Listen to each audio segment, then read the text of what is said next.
Hey everyone, welcome to the Event Marketers Toolbox.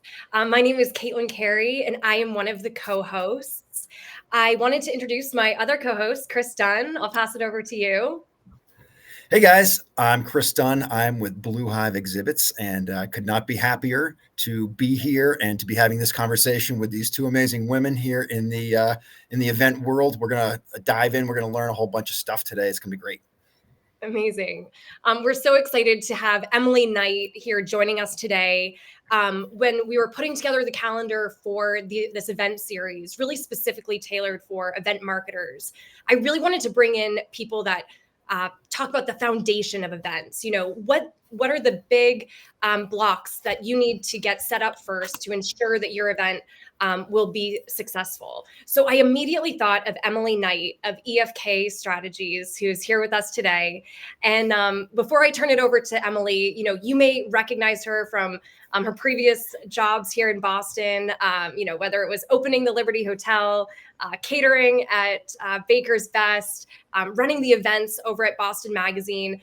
You know, you've really done it all, Emily, before you launched your own consulting business. So what did I leave out? What does EFK Event Strategies do?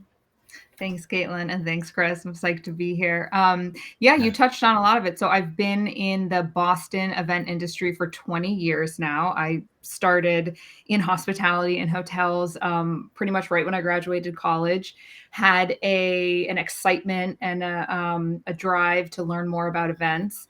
So worked for Hyatt, like you mentioned, opened the Liberty Hotel in 2007, which was a feat. And then from there, I wanted to get some more experience, like kind of outside of the four walls of a hotel.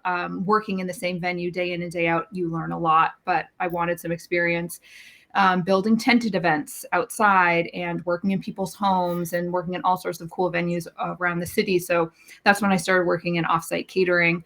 And then from there, joined the team at Boston Magazine and was their director of events marketing for about 6 years and did all sorts of events for them, whether it was an issue launch or the iconic Best of Boston event.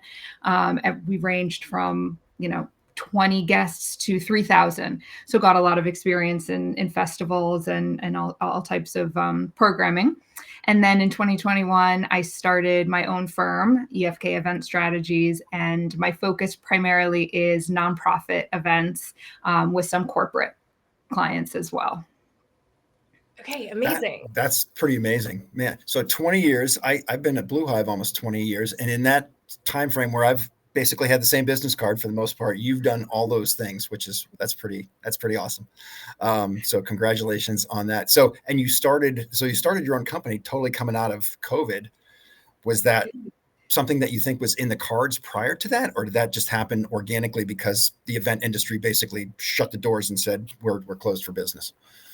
Kind of a mix. Like I knew I wanted to do something new and different. I knew it was time for the magazine to get some fresh eyes and ears on their programming. I wanted to do something a little bit different. I didn't know exactly what. And I had kind of a unique opportunity to consult for the magazine as my first client. And I did that for about 6 months while I started to work on cultivating my own business. So it was kind of a win-win for both sides because events in 2021, they were starting to come back. We were so excited. And then if you remember, the Delta variant hit and it was, there was lots of, do we wear masks inside? I mean, it was constantly fluctuating. So for them to be able to keep me as in a more consultant role, fewer hours, but it's still keeping things afloat while I got to work, on my own stuff was pretty perfect. And that's how it happened. I love that. Really cool. Always love to hear how planners start their freelance businesses and those first clients, you never forget them. Those people that keep you afloat and keep the energy going. So that's awesome. Mm-hmm. Sorry, I was just going to say to take a guess and subjugate that, like, for all of the folks out there who have already done this or are thinking about doing this, like, there's probably never a perfect time, and it's never going to be like, I'm planning on January 1 of such and such a year that I'm going to launch my business, right? It just never happens like that. It's like shit happens. The one door closes, another door opens, and you're like, damn, I've been thinking about it. I got to pull the trigger. I got to do this. Mm-hmm. Oh, I Yeah, love exactly. Cool. I don't think there's a perfect time. Never a perfect time.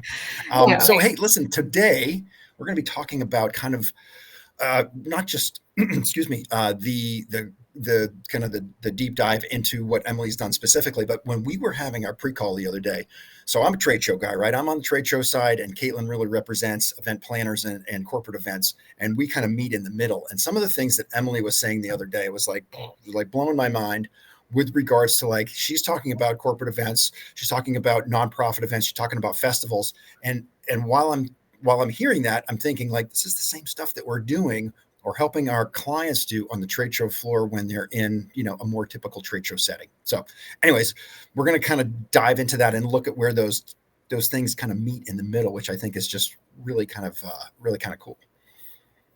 Love it. So in our in typical form, we pride ourselves in making these podcasts really energized and efficient. So Chris, let's jump into our questions here. What do you have? What do you have first? Yeah, absolutely. So Emily, just a quick question here. So whether you're planning a nonprofit or for a client event or corporate, like, how do they differentiate, and like, where do you begin? What's kind of the jumping off point? Well, I think the events can go in pretty different directions, whether or not you're dealing with a nonprofit or a corporate client. But for the most part, you want to make people feel good at an event, and identifying how to do that and what makes this certain subset of people excited or, energized, emotional, is where we start. So I often ask, whether it's nonprofit or corporate, what are the goals of your event and how would you measure the success? At the end of the day, when the guests are driving home or flying home, whatever it is, or a year from now, what do you want them to say about the event? How do you want them to feel? So that's kind of like the starting point, and then quite often the strategy kind of flows from there. But to differentiate the two, most often a nonprofit client is hosting an event to fundraise. So it's very financially focused and capitalizing on the profit. And then for corporate events, as you guys know, could be, I don't do trade shows, but could be something like a meeting, a conference, a summer outing, or a holiday party, and all of those could fall under the corporate umbrella. But each one is going to have a different feel and a different goal. Yeah, and I love how you mentioned the emotional aspect with your nonprofit clients. I know you do a huge golf tournament every year, and always so intrigued at all the different aspects of it, sponsorships, raising money, and totally a different beast than corporate events. So when you're approaching a nonprofit event, like that great golf tournament you do, anything specific that you focus on from the nonprofit side of things? As a foundation for most nonprofit events, again, like thinking about them as a fundraiser, there certainly are events that are more geared towards community engagement or brand awareness. But when you're thinking about the fundraising aspects, it's so important to identify really who's in your corner and what is your network and your community, because those folks will amplify the message of the brand.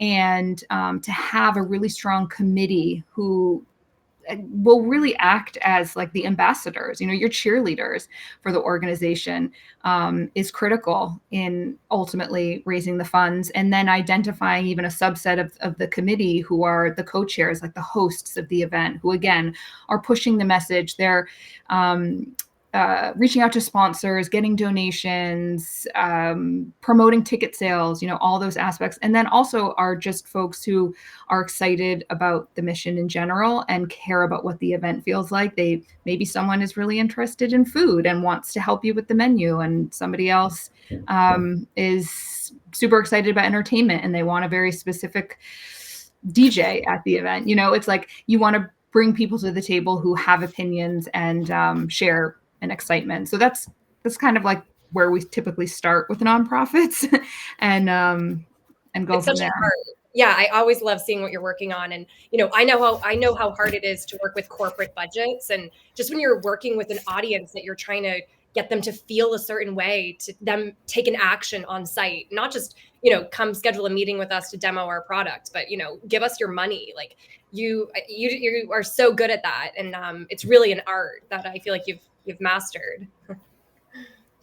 Thank you. Thank you. Yeah, it's tying into someone's emotion. I mean, most financial decisions are emotionally driven. So when you think about that and and think about the reason why someone would want to give to a nonprofit, they have to feel connected. So again, it's like fostering the community. My husband always calls it neighboring what I do, like I'm just always trying to learn about people and get to know them and foster the connections and the relationships.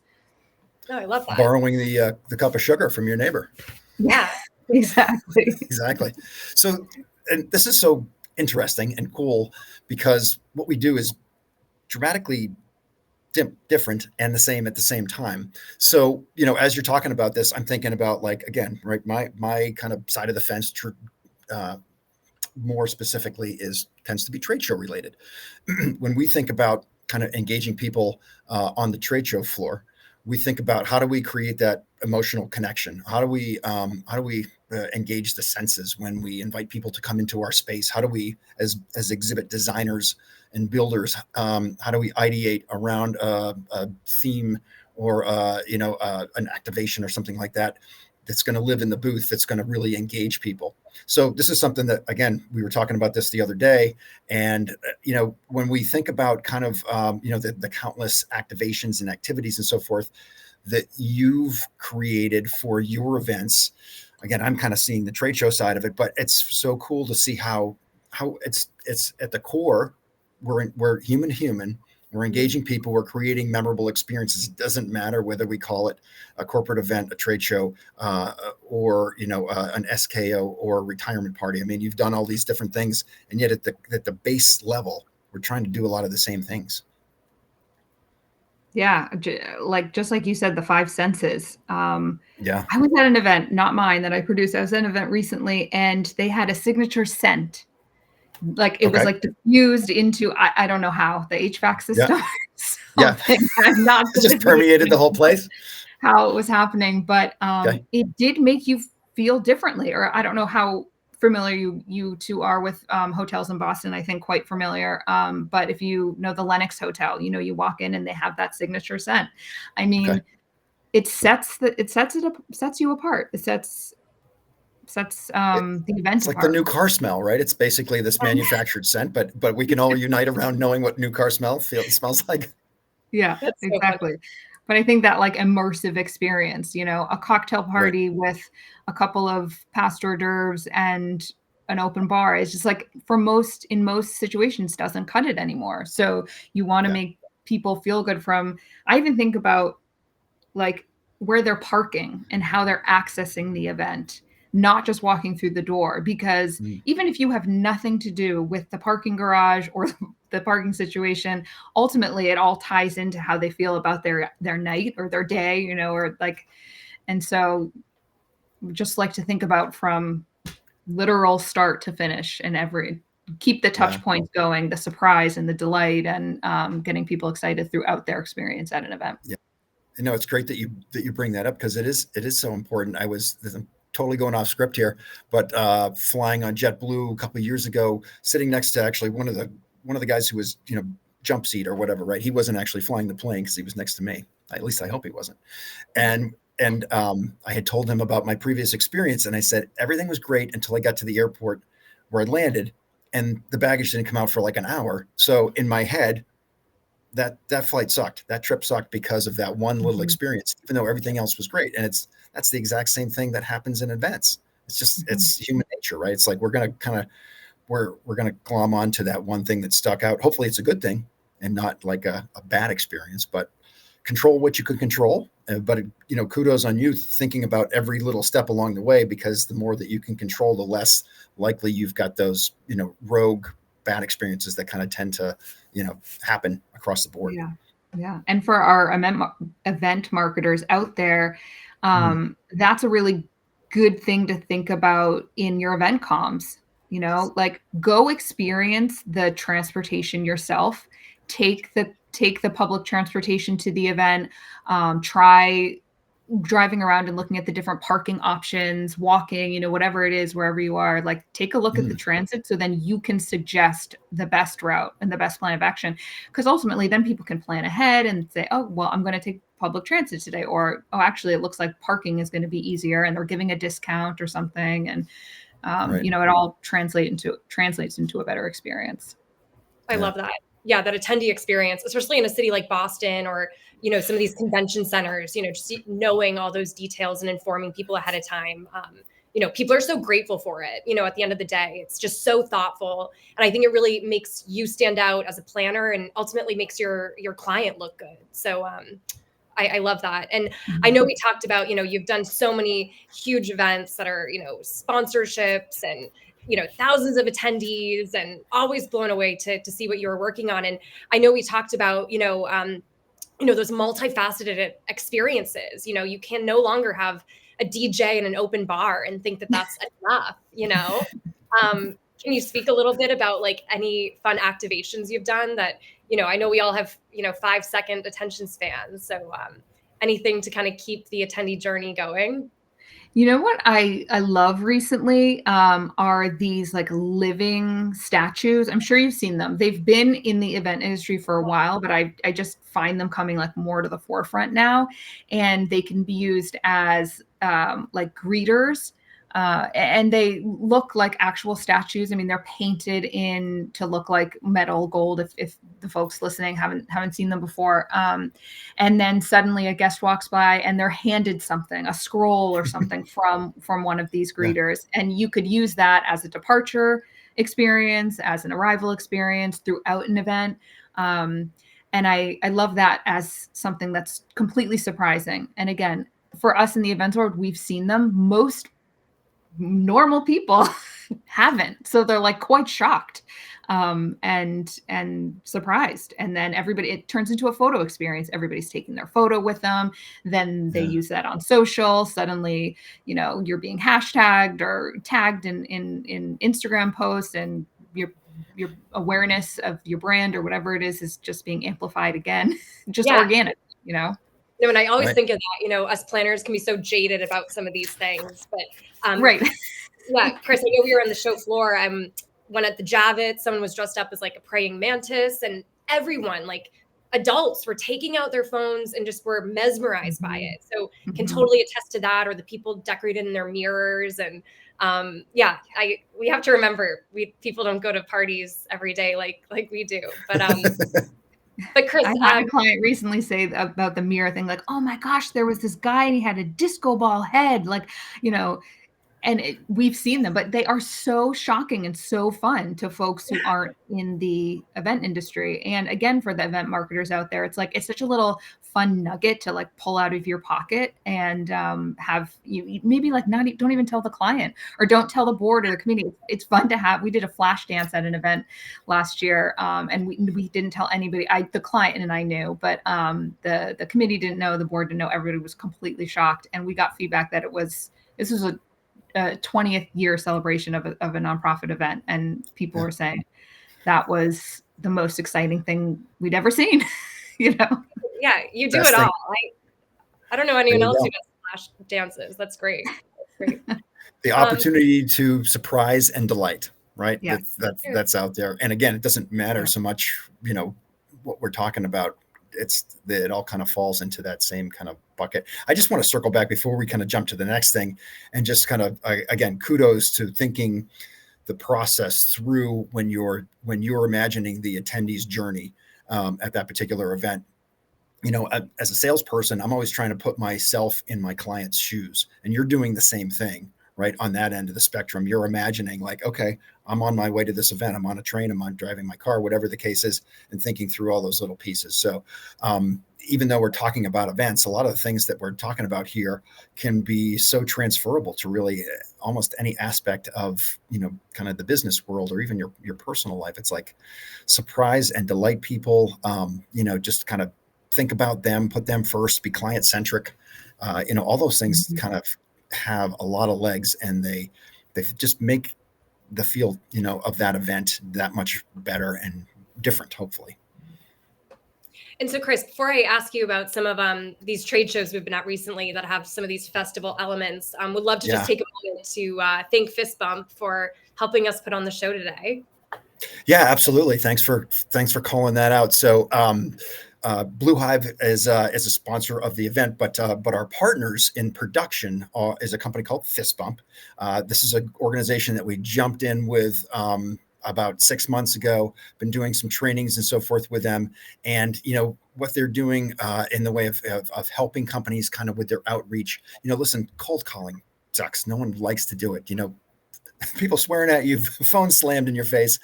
All that cold outreach is so difficult. The market that we're in now, there's so much noise on social media. There's so much crap in your inbox. So every kind of this cold outreach that we get from companies all over there that we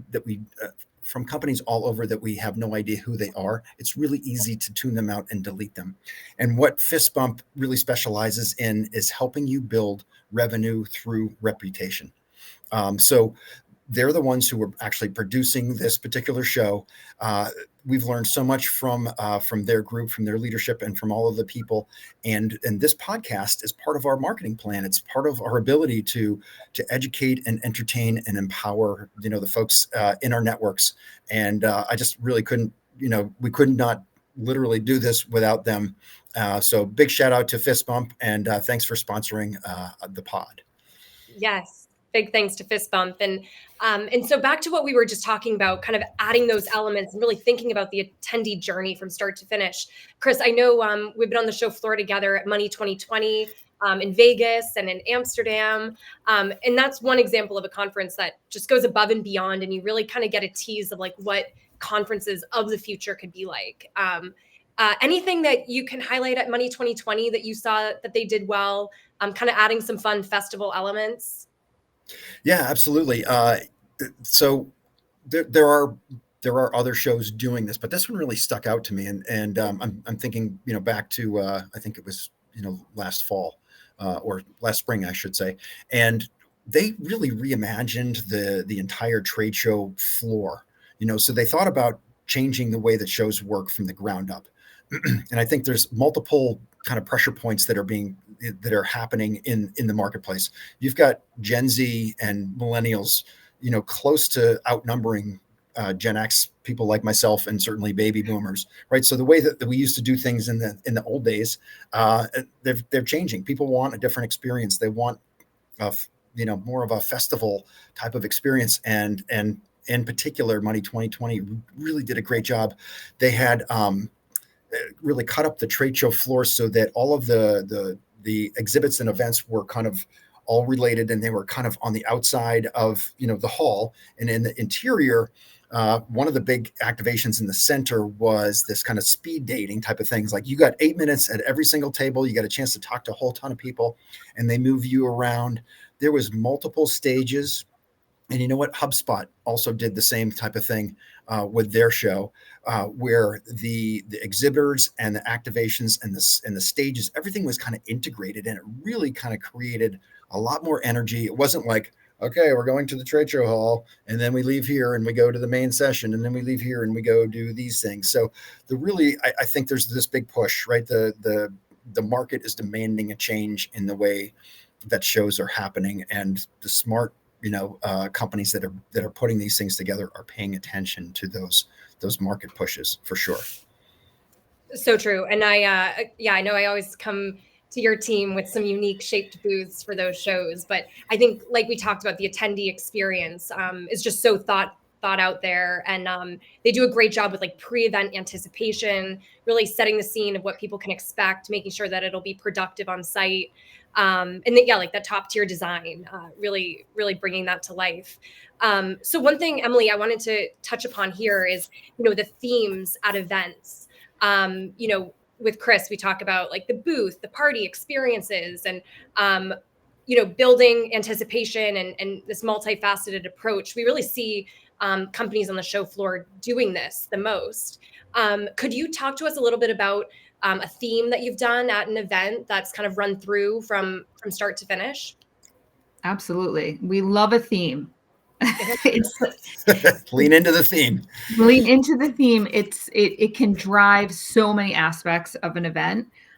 So in addition to initial conversations with clients about the goals of the event, how they're measuring the success of the event, we often start talking about themes, if there are any. Maybe it's something as simple as a brand color. That could be theme. That could drive your specialty cocktail color and your linen color. But oftentimes, bigger and more broad themes come to play. And last spring, I had a client who was celebrating the retirement of a head of school for a private school. Okay. And he had, spent 20 plus years or so at this school. So it was a big deal for them. They were hosting the event at their school. We utilized their existing gymnasium, which was really fun to transform. And when we started talking about who this person was, I just was asking questions about what he likes and what are his interests. And it came to the forefront that he was incredibly into books, literary guy, had libraries in his home and in his office. So we grabbed onto that and completely ran with it and did a full library themed event. We had created a ceiling hung installation made up of 200 plus Great Gatsby book pages that sat right atop or hung right above the dance floor. And pre-event, prior to the guests arriving, our lighting designer, shout out to Catchlight Design, they're amazing, had filmed the chandelier, which was just swaying a little bit in the breeze of the gymnasium, and then used that video as an animation on our screen in the backdrop. So it really became like a completely immersive event. In addition to them creating an amazing lighting design throughout the entire space, and we did long wooden tables and plaid linen, and we did back bars that were bookshelves. We actually had one of those living history greeters who was handing out words of wisdom that were actually like values of the school. So then people could really like make the connection between not only this is a library event for the person who's retiring, but it's also kind of a cultivating event for the school itself, which is really neat.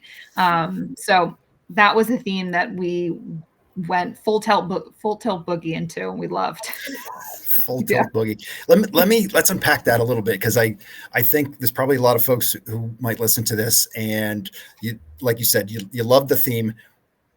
Where's the line? What's not enough? What's too much? Like, how do you know? Is it just kind of a gut feel, or is it just kind of like, is there kind of like, you got to go 80, 20, 60, 40? Is there kind of a line where you kind of like draw like, this is too much? I or know not enough? that's a really good question. And it's so different for every client. I think like I'm an over communicator with my clients. I'm usually not bringing one idea to the forefront. I'm saying like, here are 3 ideas to choose from. So specifically for this event, we probably started with like 20 different kind of activations and installations and photo experiences, and then really narrowed it down to what we thought, or what they thought the honoree, the retiree would be most comfortable with. And so I think it depends. That's specific to this event. That's kind of how it played out. But I'm always bringing options to the table. Yeah, that's great. So let me ask you this. In this particular case, the client did not show up with the theme in mind. They showed up and said, here's what we're trying to accomplish. We had goals, right? We have a why that lives behind those goals. And then you just kind of did some digging into the situation to find out who the person was and understand what made them tick. And then that's kind of when the whole, I love books and I love stories. And then we tied the library together. Right. So through that discovery process, you were able to really kind of, extract that from there. And then once you said, well, Jim can't get enough books. You can't get enough. Why don't we do this? So you kind of basically put that in front of them and they jumped on it and said, yes, that's the ticket.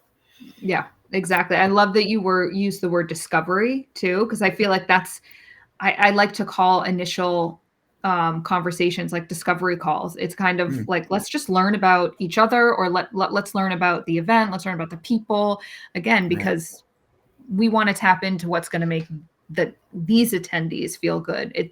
Which is not going to be the same as the next event. Right. I love that. In those discovery calls, those are so important. And I feel like you do such a good job of like taking that pause, like that calm at the beginning to really set the tone of the theme. Any examples of questions you ask your clients like at that stage, to kind of prod them to, give you some information that will help set the theme? Yeah, I mean, I don't want to sound like a broken record, but often asking what the goals are, because they're so different across events. I mean, like we said, a corporate client could be doing a sales kickoff and they're looking for productivity, or they want to introduce a new item that, the sales team's going to be launching or pitching. The goals there are going to be so different from a nonprofit event who's trying to raise money for a specific person or a specific mission. So in those discovery calls, it's a lot, especially if it's a new client for me, it's a lot about learning about the organization in addition to the event goals too. Like, I also like to know, have you done this event before? What worked and what didn't. What I love about the nonprofit world is most programs are annual. So you get the opportunity to build and to grow, learn from mistakes, and make things better. And so often understanding what they've done in the past that they liked or disliked, and what they've done in the past that worked or didn't work, is really helpful. And then when you get down to, a little bit more on the specific side, if there's someone that they're honoring or a beneficiary, it's then learning about that person too, and how can we tie in maybe their personality, bring their personality to life through the event. Love that. Getting all the stakeholders involved. I know, Chris, we do that, at the beginning, middle, and end. It's just this evolving conversation, but always coming back to that why, or why are we doing this event? That just adds so much clarity to, every activity and experience should be pointing to. So, right. Great. And you gotta be prepared, I think, to dig through, because, you and I work together on a lot of, trade show programs, and the stock answer is like, well, why are we doing this show? Well, we're doing it to get leads because we need to generate revenue. Okay, that's great. That's almost why almost everybody's here. But like, what's the next step down? And what's the next step down from that? And like, start to uncover the real whys. Or, is there a product launch? Is there, something new that you're going to roll to the market? Are you guys looking to be acquired? There's a million different reasons that the companies, do those shows. So the discovery call is important on that front end, and then to understand their why, and maybe not just what they say, but what they mean, right, by that, so that you can help them kind of realize those goals. And then, I love, Emily, that you said you were an over communicator. Just making sure you're managing client expectations and sharing. I was just at NRF, which is National Retail Federation down in New York. And I was reminded that even after 30 years, I still have a lot to learn. And sometimes I forget important things about just going through some of the details about, what the client was expecting or needing from a way of the level of service that we were providing for them. And I made some assumptions. They ended up being wrong.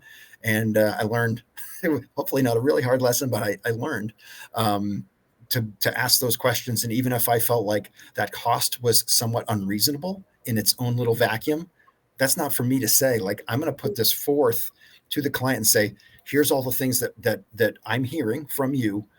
I'm going to put them in front of you and say, here's what we think that you need based on what you've told us. We can go through, we can pick through the nice to haves versus the have to haves. And then ultimately, at the end of the day, budgets are always of concern, or, I don't want to say challenge, but they're always there, right? But let them tell you where to pull back and where to not pull back, right? So that, you're meeting their expectations, you're meeting their needs, and ultimately getting them to their goal. And if those things aren't in alignment, just making sure that we're all on the same page. Like, you're telling me this, your budget is that, and where are these two things going to meet in the middle, so that we can get you the outcome that you want. And that's I mean, I hate to say it, but we all know it. Budget is going to drive the majority of your decisions. Right. So identifying budget as early on as possible. It could be on that discovery call, like you do as the professional, as you guys know, you have to know what you're working with, so that you're, I mean, certainly not wasting anybody's time, but that you're not proposing champagne on a beer budget, and like, I know we're all willing to work with people, and we're very aware that some people have more healthier budgets than others. But we need to know that. Right. Because if you know that going into it, then you get creative. It's like, okay, well, I need $100,000 to do what you're asking for. But if you've got 60, how do we ideate around getting you the best bang for your buck at 60? Right. Yeah. Not saying we can't do anything. I'm just saying probably not going to be able to give you what you're describing to me.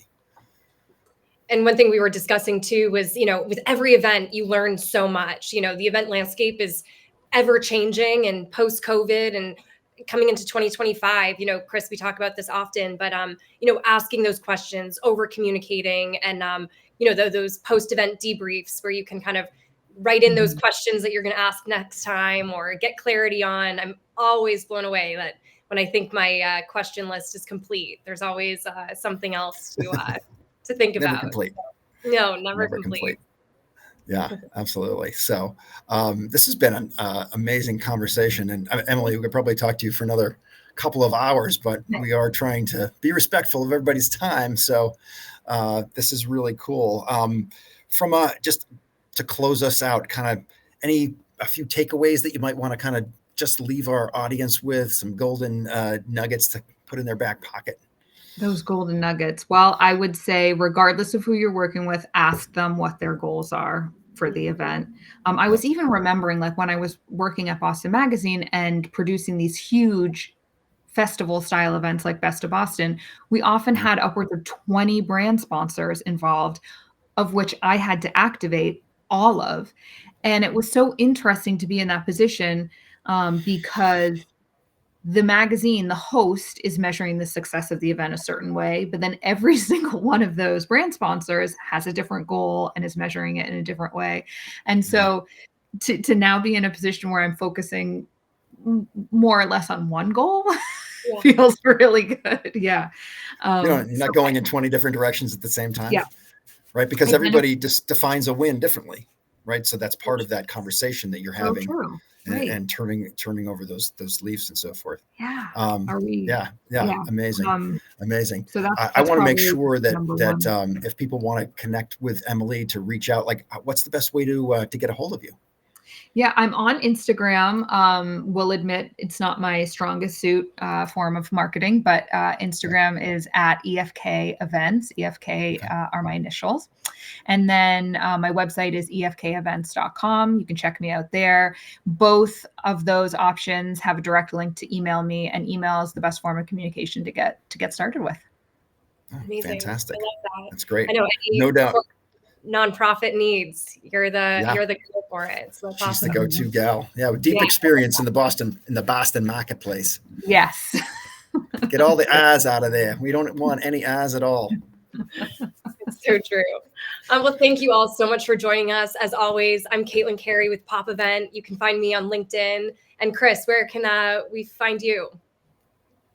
I am on LinkedIn every now and then.